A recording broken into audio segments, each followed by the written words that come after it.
Like many others, I'm deeply disturbed by the current situation in Syria. The appalling atrocities, the tragic loss of life, the reported use of chemical weapons. This deserves the clear condemnation of the international community. But I am also concerned by the push for intervention in this war, by the rush to judgment for the United States to yet again become entangled in a civil war. The President has decided to send arms to the rebels to fight the government of Bashar al-Assad. The full scope of this intervention is not yet clear, but this path is dangerous and unnecessary. The Assad regime is cruel and corrupt. We can all agree on that point. But many of the groups fighting against him do not share our values and could be worse. They may pose long-term risk to us and to our allies. Assad's enemies may very well be America's enemies. The fact is, we do not know. A number of experts, including our military brass, have sounded alarms warning that the options to intervene in Syria range from bad to worse and could prove damaging to America's strategic interests. By flooding Syria with weapons, we risk arming those who ultimately may seek to do us harm. We have been down this road before, and recent history tells a cautionary tale. In the 1980s, the United States supported a rebel insurgency to repel the Soviet occupation of Afghanistan. Back then, as now, many members of Congress pushed for arming these rebels.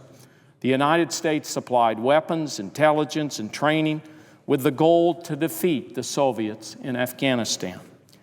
Our short-term victory had tragic consequences for the future. Radical members of the insurgency formed the Taliban regime, giving safe haven to terrorist training camps, providing material support to Osama bin Laden and his fledgling al-Qaeda movement.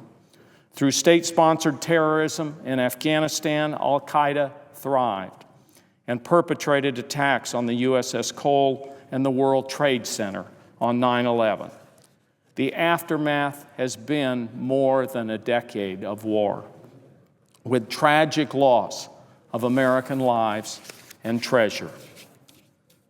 This is history to learn from, not repeat.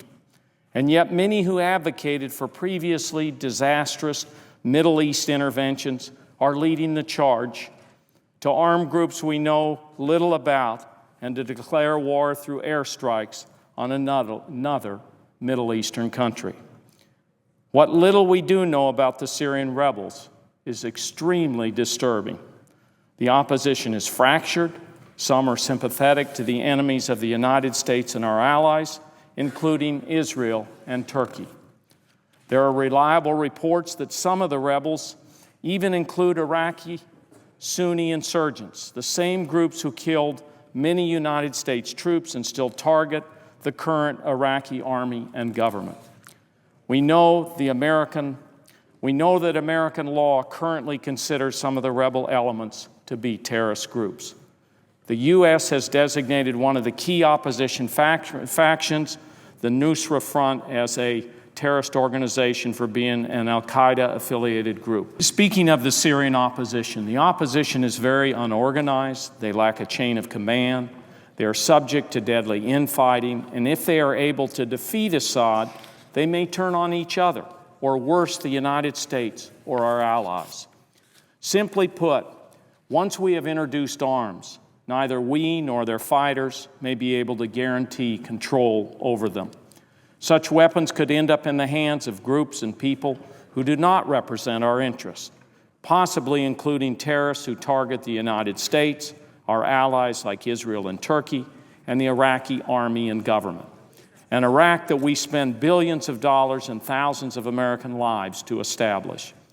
Given this reality, those who are pushing for military intervention should answer three basic questions.